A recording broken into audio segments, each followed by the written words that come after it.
mo na lang.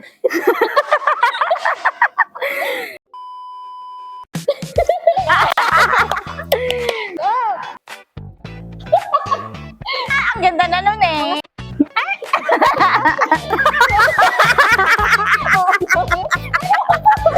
Hi guys! Magandang araw! Ngayon ay pag-uusapan natin kung bakit patok at magandang negosyo ang gym business. Kasama natin ngayon si Ma'am Jovi. Welcome, Ma'am! Hello Trixie, thank you. Masaya ako na ma-share yung konting kaalaman ko regarding sa fitness at saka sa pagbibuild ng gym business. Bakit nga po ba nagiging patok ang gym business ngayon? Dahil mas naging malaki yung demand niya sa market, lalo na mas naging conscious yung mga tao sa health nila. Kung mapapansin natin simula nung nag-pandemic, mas maraming tao yung naging aware sa important ng fitness and wellness. Tama, Ma'am. So ano naman po yung mga factors kung bakit magandang pasukin ang negosyo na ito? Unang-una, tuloy-tuloy ang demand, hindi nawawala ang pangangailangan ng fitness. Pangalawa naman, flexible ang business. Pwede tayong magtayo ng small studio, malaki or maliit na gym, at saka yung online coaching din kasi. Tapos pangatlo, recurring income siya dahil sa membership. Tingin mo, Ma'am, sino ang target market ng gym business ngayon? Ako sa tingin ko halos lahat naman mula sa mga kabataan, lalo na yung mga kabataan natin, dapat malayo natin sila sa bisyo, so dapat mas maging involved sila sa fitness. Ganon din sa mga working professionals natin, syempre para tanggal stress, no? So kailangan todo involved din talaga sa fitness at saka yung wellness. And kasama din dito syempre yung mga senior natin. Kasi sa gym equipment naman, meron naman tayong mga equipment na pwede para sa kanila, nakakatulong para pang therapy nila. At saka lalo na rin yung mga tao na gustong magpapayat, gustong magpalakas at saka ma-improve yung lifestyle nila. So ano naman po yung mga benepisyo nito sa isang negosyante pag nagbukas po sila ng gym? Sa tingin ko, bukod sa kita, naging fulfilling din ito dahil nakakatulong sila sa kalusugan ng ibang tao. Tapos nakakabuo din sila ng community na may parehong goal sa fitness. May mga challenges din po ba sa gym business? Oo naman sa umpisa kasi kailangan mo ng malaking kapital, kailangan mo ng magandang location, kailangan alam mo yung market mo. Bukod doon, yung mga equipment kasi syempre kailangan natin ng maintenance dyan. Bukod pa doon, kompetisyon kasi sa isang location hindi lang naman isa or dalawa ang pwedeng magtayo ng gym. So challenge na yon. Pero kung maayos yung marketing at serbisyo mo, tingin ko naman malalagpasan yun. So magkano po kaya ang initial capital para po makapag-start ng gym? Sa pagtatayo kasi ng gym, dalawa yon.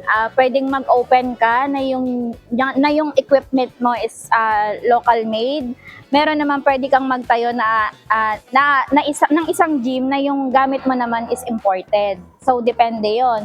So sa tingin ko kapag local siya, siguro nagre-range lang ng mga 300 to 500. Pwede ka nang magtayo ng gym na kompleto na yung setup. Pero different naman kasi pagka imported siya. So, siguro kompleto na mga 1 million. Pwede ka nang mag-start ng as in kompleto na siya ha. May kasama ng mga equipment, may mga dumbbells na siya, or pwede kang maglagay ng kahit na iilan na mga pang-cardio lang. So, gano'n. So, kumbaga package po siya, Ma'am? Oo, package na siya. Ano naman ang ideal location para po sa gym? Pagka magtatayo ka kasi ng gym, mas magandang magiging target para sa akin ha, yung malapit sa school. Malapit sa school, tapos merong malapit na office. Let's say mga ganun. Kasi syempre, yung mga estudyante, lalo na pag mga college, pwede mo silang, syempre pag mga college or mga student, yung mga, yung may mga discount. So malaki din sila. Or kaya yung may malapit sa mall. Basta, pwede kang mag-put ng kahit na anong business naman eh. Basta i-check mo lang kung marami ba siyang tao. Yun, hindi ka kasi pwedeng magtayo ng kahit na anong business or kahit na gym dun sa location na onti lang yung tao, yung sabihin natin bulubundukin, mga ganun. Tas yung mahirap puntahan, yun talaga din yung mahirap puntahan. Dapat accessible siya. Ano naman po yung mga essential equipment para sa startup gym? Dapat kompleto, meron ka na dapat pang chest, meron ka na yung mga equipment meron ka na dapat pang chest, meron ka ng pang shoulder, meron ka ng pang leg, yon. Tsaka meron ka ng yung mga pang hips, lalo na sa mga girls, yun, importante yun. Yun pwede mong i-consider kahit kunyari mag-start ka lang, magsimula ka sa maliit, basta kompletuhin mo muna yun, tapos later on mag-add ka na lang ng mag-add kasi syempre buwan-buwan naman kikita yung gym mo, so mag-add ka na lang ng mga ibang equipment na mas pwede mo pang ilagay. Importante po ba ang branding at social media? Oo naman, ako sa tingin ko malaking factor yon kasi doon ka makikilala doon ka tatatak sa mga kliyente. Ano naman po ang effective na marketing strategy para makakuha ng client? Sa tingin ko maganda yung merong referral. Kunyari, nagbigay ka sa amin ng kliyente, bibigyan ka namin ng, let's say, mga ilang araw na free na pwedeng mag-gym sa amin. So, malaking factor din yun para makahikayat ka ng ibang ng ibang mga mag-gym pa doon sa gym namin. Ano ang mistakes na dapat iwasan ng beginners? Yung sumuko agad, syempre. Talagang pag sumuko ka agad, wala na, bibigay na yung business mo. Pero para sa akin siguro, matuto siyang pag-aralan kung ano yung meron sa competitor niya para kaya niyang sumabay. Tapos bukod doon, mas maging active siya sa social media. Siyempre, doon siya makikilala. Makikilala ba siya ng mga kapitbahay niya kung hindi siya magpapakilala? Sa tingin ko yun yung iilan. So, kailan naman po dapat mag-expand? Kapag ka nakikita mo na yung gym mo, hindi na kasya yung mga member mo doon, syempre kailangan mo na mag-expand doon. Tapos kapag ka nakikita mo din na yung mga member mo, padagdag na din ang padagdag.